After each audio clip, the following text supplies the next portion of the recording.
Hey, what's up, guys? Okay, want to show off a new gun. No surprise here, it's another lever gun. So let's take our first look at it.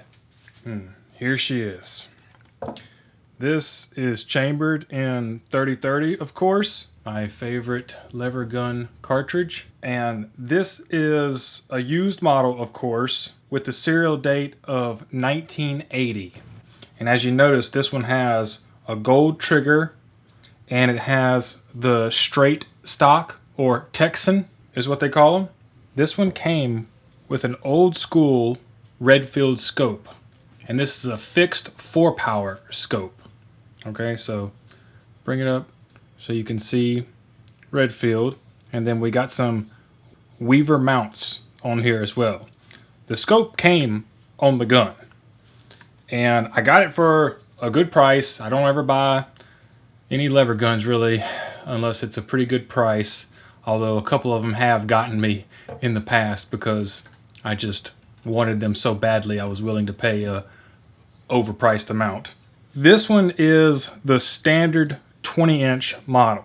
It's also just a normal 336. I'll show you what it says on the barrel.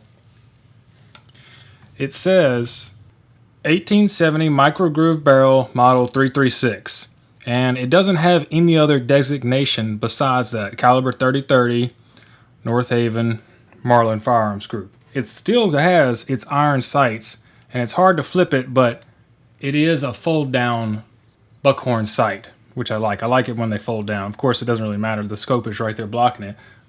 And then we got our traditional front sight right here. And of course, like usual, it's missing the hood. I can never seem to buy these lever actions with the hood already installed. It's missing the screw right there in the back. So I'm gonna have to order another screw from somewhere to kind of fill in. So it's got a little wiggle to it.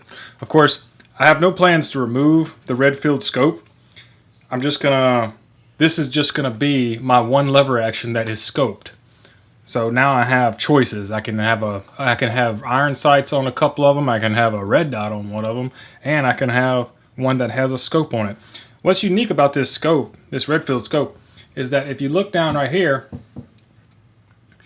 it's got the old tube TV design to it, and I've never gotten a scope before that had old school look to it. You can't see through it, but when I look through it, it looks really clear, and it's just, instead of being round, it's got this like squared off look to it. I will say the one thing that I'll definitely add to it is my hammer extension, because the scope is right there. I'm right-handed, so it's going to be like this. So if I was to cock it back, I want to just put my finger right here and then go right in there, but it gets stuck. So really, when you don't have the hammer extension on there, you really got to go up here and pull back. Okay, so, and just gave it away, but we'll go ahead and look at it now. This gun's pretty and I like it. It's in good condition, but I always run the actions of these 3030s when I find them, and that determines everything if I'm going to buy it or not. So, one of the smoothest actions I have. I could just tell right away from running it that it felt really nice. Yep. So everything on it feels good. The barrel looks good. I looked inside of it.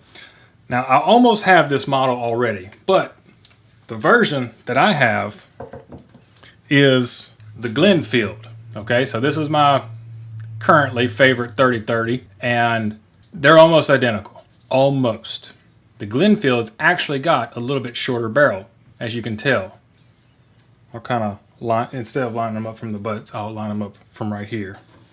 If I line them up right there, you can see that this is a 20-inch, and this one is an 18.5-inch is what the barrel length is on this. So it's still my shortest 3030. The Glenfields came out and they were just basically a copy from the normal 336. This was a way Sears and Bi-Mart and all the other stores could get away with selling the Marlin gun. They just kind of called it a Glenfield instead of a Marlin, official Marlin 336.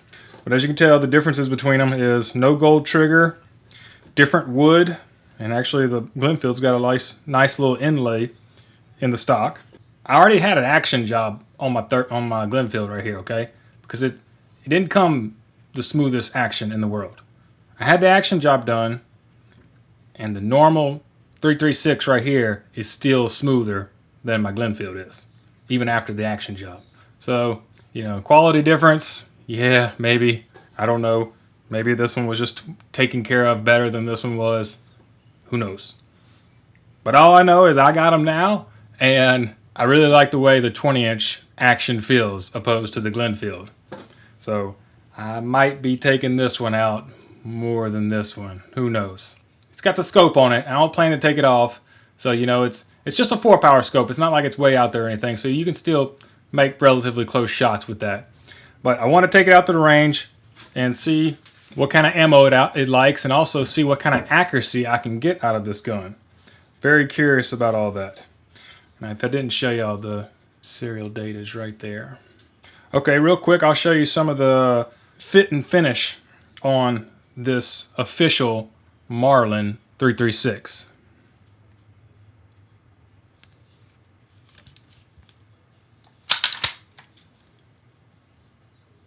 That's pretty tight. That's a pretty tight, nice fit.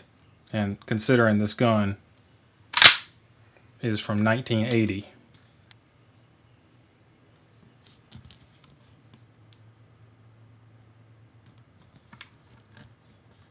And there's our JM stamped barrel.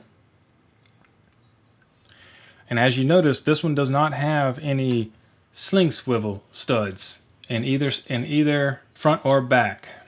A little bit upset about that. I would like to sling this rifle. If it's going to be a deer rifle, I want to be able to sling it. But they're such handy guns that you don't really have to sling them over there. They're lightweight, you know, real handy. So I'm not real upset about it. I'm not going to drill no holes in this either. I would never do that. Maybe I'll do one of those bands, but the bands that lock on right here, and you kind of creates a sling for you, but been told they kind of mess with the harmonics of the barrel, so maybe not. Can't wait to get it out to the range and shoot it and see what kind of tight groups we can make with that 4-power Redfield scope. Okay, as usual, make sure to like and subscribe, and join me on Patreon, please, if you'd like to support the channel. I could still use everyone's help and support in growing this channel. Okay, take care.